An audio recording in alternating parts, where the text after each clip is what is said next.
baga rabbiin hirriba keessa isin kaase ummata keenya kan oromoodhaa kan amantii kiristaanaa qabdan baga gammaddan isin jechuuf gammachuun teessan gammachuu teenya gaddi keessan gadda keenya baga wangeelatti amantanii harkaa qabdan harka namaa eeguu dhiiftanii arra baga gabbaatanii afaan keenyaan ummata keenyatti himna jettanii baga gabbaatan nutilleen waan isin gargaaruu qabnu isin gargaarraa isin cina jirra amantii teessan ummata keessanitti himaa gabbaa amantiin tanama tokkooti miti tasaba tokkooti miti namni amantiin tun tiyyasee warri amantiin tun tiyyasee tasaanii ta'uu dhabuu haa arku baga agarsiiftan ammas wani nuti akka sochii amma jiru mootummaa galateeffannuun gaafiin ummata amantiiwwan biraa deebi'aa jiraachuu argaa jirra akkuma isin beektan gaafiin jara gaafii afaan keenyaan amantii keenya gaggeeffannaa kun silaa kadhatamuu qabu ayyamuu yoo barbaachisuu qabu ture laakiin sabaa adda addaatiin waan jiruuf yeroo ammaa kana keessa sochiin maqaa mormii amantiiwwan ayyama argachuutiin naannoo keenya keessatti jeequmsi uumamuudhaaf qophaa'amu kun hawaasni keenya dammaqee akka inni yeroo ammaa kana keessa ummata mirga argatee manneen bataskaanaa manneen adda addaa ofii tolfatu hawaasni keenya keessattuu naannoon Oromiyaa jeequmsaaf yeroo hin qabnu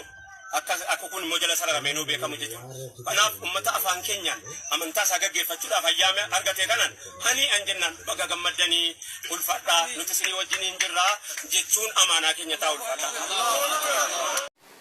Ifa manaa godhaatoo maqaan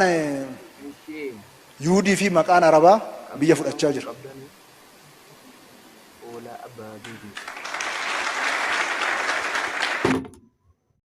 nuti akkana kiristaana islaama dambaanu maarree khayattu khawlolo gartee oftu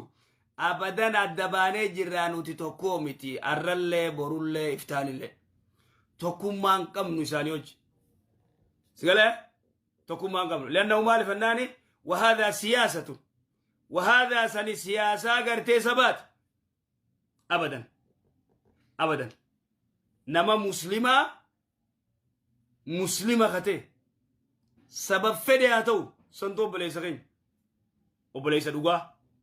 warriq eesii oromootiin nuhi tokko taanee jetteeni lallabdu aduwwii rabbiitiif rusultoota tahuu ati quban qabdu moo aqlii dhabdeeti afaaniin lallabdu kaafirri kaafira nuhi tokkoo miti amaaraaf oromoo tahus sabisaati rabbitti kafarraan warra ibiddaati rabbiitu dubbate qur'aana keeysatti kana namni shakke kafre rabbii isaatti